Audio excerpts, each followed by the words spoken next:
My 25M hyper-organized roommate sold my entire D&D campaign collection to declutter our living room. So I got him evicted and tanked his security deposit. I, 25M, just walked out of my own apartment, and I'm currently sitting in a McDonald's parking lot, staring at a blank spot in my trunk where my life's work should be. I'm honestly vibrating with rage while writing this. To give you some context, my roommate Julian, 26M, is a self-proclaimed lifestyle optimizer.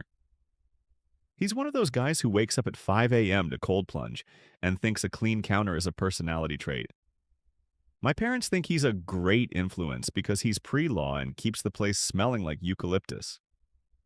I, on the other hand, am a high school history teacher and a massive nerd. For the last 5 years, I've been running a persistent D&D world. I'm talking hand-painted miniatures, over 200 of them, custom-built terrain made from insulation foam and resin, and 3 leather-bound binders of world-building lore. It's my stress relief, my social life, and given the thousands of hours of labor, it's worth a small fortune. I kept everything on a dedicated, high-end shelving unit in the corner of our shared living room.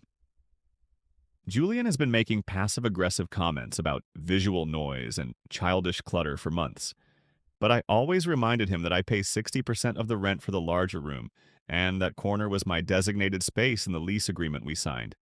Last weekend, I went to a regional history teachers conference. I specifically told Julian I'd be gone for 3 days. When I walked through the door 2 hours ago, the corner was empty. The shelves were gone. The binders were gone. My $1,500 custom-painted ancient red dragon was gone. I found Julian in the kitchen, labeling his glass meal prep containers. He looked at me with this serene, almost pitying smile and said, "Hey man, welcome back. I took the liberty of clearing out that stagnant energy in the corner." I sold the toys to a local hobby shop as a bulk lot. I figured the $400 I got for it could go toward that new ergonomic couch we talked about. You're welcome for the headspace. I didn't scream. I actually felt the air leave my lungs. I told him that collection was worth at least $7,000 in materials and commissions, and that he had 12 hours to get it back or I was going to the police. He actually chuckled. He told me I was being emotionally stunted and that mature adults don't hoard plastic. He even said he was doing me a favor by forcing me to find a real hobby. I raced to the hobby shop. The owner, who knows me, looked like he'd seen a ghost. He told me he'd already sold the bulk lot to a private collector who walked in an hour after Julian dropped it off. It's gone. Scattered. I messaged the roommate group chat, which includes his girlfriend, telling him he needed to pay me the $7,000 replacement value immediately. My parents chimed in 5 minutes later. Julian had already called them. They told me I should thank him for helping me grow up, and that family friends don't call the cops over games.